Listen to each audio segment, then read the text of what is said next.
how your childhood affects your love styles. It's your boy BDJ. But before we get into this video, I forgot to do this last video because last video I checked out a video of them too. But yeah, first of all, y'all go subscribe to these motherfuckers. Psych to go. They make some good ass content, bro. I already know this from them to be good, so I'm gonna go ahead and like this motherfucker, and I'm gonna start leaving a description to my video to these videos in the fucking description section and shit. But yeah, other than that, let's get right into this video, bro.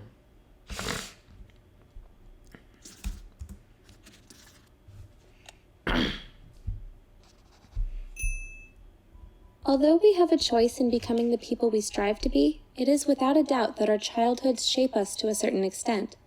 How we choose to react to different situations and the way we express ourselves are behavioral patterns that are formed starting at a young age when we first begin to learn how to make sense of our immediate environment. Marriage and family counselors Dr. Milan and Kay Yurkovic discovered that everyone has a certain love style based on their upbringing. A love style is comprised of our tendencies and inclinations of how we respond to our... I wonder what type of love style I am, bruh. See, I got so much shit I need to learn about myself, bro. Like, I don't even know this shit. By understanding how we love, we can learn how our love styles affect our relationships. Here are Dr. Milan and Kay Yurkovic's 5 love styles.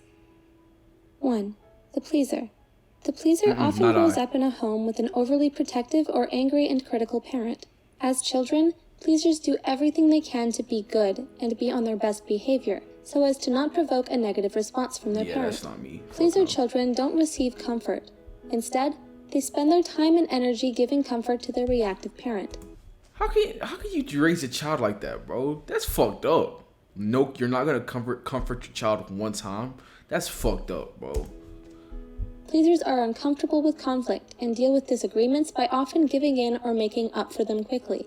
They usually have a hard time saying no, and because they want to minimize conflict, they may not be truthful and lie to avoid difficult confrontations.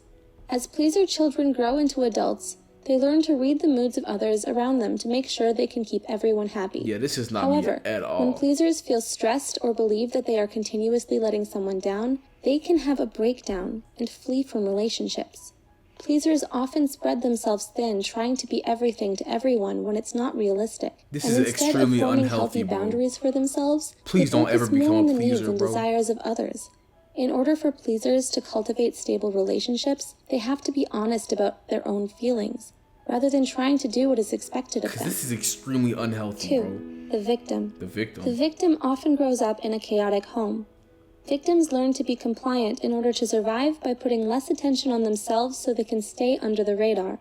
To deal with their angry, violent parents, victim children learn at a very young age to hide and stay quiet. Yeah, this isn't me Because either. being fully present is painful for them, victim children often what the build an fuck is wrong with imaginary these world parents, in their my nigga? heads to cope with the dangers they face on a daily basis. Victims have low self-esteem and usually struggle with anxiety and depression. They may end up marrying controllers who mirror the same behaviors as their parents. Victims learn to cope by being adaptable and going with the flow. They are so used to chaos and stressful situations that when they do experience calmness, it actually makes them feel uneasy because they anticipate the next blow-up. In order for victims to cultivate healthy, stable relationships, they have to learn self-love and stand up for themselves when a situation calls for it, instead of letting their partner walk all over them. 3. The controller. The controller usually grows up in a home where there wasn't a lot of protection, so they learn to toughen up and take care of themselves. They need to feel in control at all times to prevent the vulnerability they experienced in their childhood from being exposed in their adulthood. People with this love style believe that they're in control when they can avoid experiencing negative feelings of fear, humiliation, and helplessness. Facts. Controllers, however, don't associate anger as vulnerability. Actually, I don't think I'm a controller because I don't really get angry like that. Like I might get like annoyed. That's really don't. I've learned how to like never actually ever let anybody make me angry. Because think about it. If you let somebody make you angry, you're giving somebody control over you because you're letting their actions affect how you feel. So I've learned to like not let anybody make me angry, bro. Like if you do something I don't like, I'm gonna be like, okay, I'm not gonna fuck with you anymore. I'm not gonna argue with you about it. Like I talked about this in one of my past videos. I don't argue with nobody. If you do something I don't like, alright, cool. I don't have to fuck with you. Bye bye. That's it. I'm not gonna argue with you. I'm not gonna yell. I'm not gonna no. That's all that shit does nothing. But I do like being in control though. So I feel like I'm part of this, but I'm actually not part of this at all because I don't get angry like that. I don't get angry like that. So they use it as a weapon to I'm remain actually very calm if I think about it. Like I'm really calm. I'm kind of too calm. in power. Controllers have rigid tendencies, but may also be sporadic and unpredictable. They don't like stepping out of their comfort zones because it makes them feel weak and unprotected. I step out my comfortable zone occasionally. I'm not gonna say all the time, but yeah, occasionally. Like this YouTube shit, nigga. I'm over here sitting. What is it? 3:26 a.m. Nigga. I'm sitting in my motherfucking college dorm by myself, talking to myself, and my motherfucking the niggas in the rooms around me can probably hear what the fuck I'm saying, bro. If this isn't stepping out my comfort zone, nigga, I don't know what is. So fuck it. They prefer to solve problems on their own. I do and like prefer to getting do things that. done in a certain manner. Facts. Otherwise, they get angry. In order I for wouldn't get controllers angry, to form though. stable, long-lasting relationships, they need to learn how to let go, trust others, and keep their anger I can at do bay. that though. So 4. I'm only The half of vacillator. that. The vacillator often grows up with an unpredictable parent. As children, vacillators learned that their needs aren't their parents' top priority.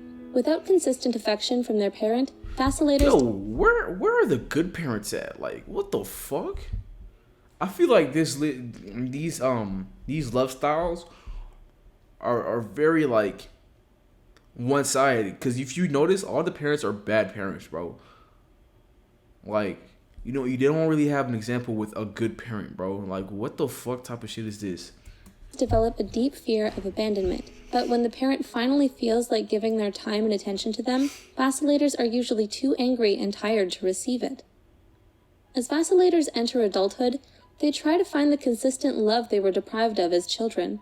Vacillators have a tendency to idealize new relationships, but once they feel let down or disappointed, they grow dejected and doubtful. They often feel misunderstood and experience a lot of internal conflict and emotional stress within their relationships. They can be extremely sensitive and perceptive, which allows them to detect even the slightest change in others and know when people are pulling away. In order for vacillators to cultivate healthy, stable relationships, they need to learn how to pace themselves and get to know someone before committing too soon and getting hurt by their own expectations. 5. The avoider.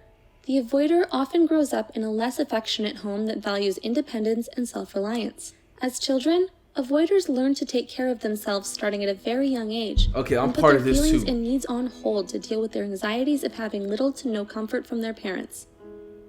Avoiders tend to like their space and rely on logic and detachment more than their emotions. Nigga, I lost my roommate like 3, 4, 5 weeks ago, and nigga, it's been the best experience I've ever fucking had, because I can just be left the fuck alone like all day, bro. It's the best, bro. I don't have to listen to this nigga's annoying voice, bro. I love that nigga, but I don't like people like that, bro. Like, niggas annoy me. They get uncomfortable when people around them experience intense mood swings. Facts. That In order shit's for avoiders weird. to cultivate healthy, long-lasting relationships, they need to learn how to open up and express their emotions honestly. I do need to learn how to do this. Which love style do you... This is the avoider. That's most like me, and then I'm also part controller. That's very interesting, bro. That's very interesting. What the fuck? you identify with? Please share your thoughts with us below. Let's see what these niggas. But once again, they didn't give example with good parents though. So it's like, whatever, man.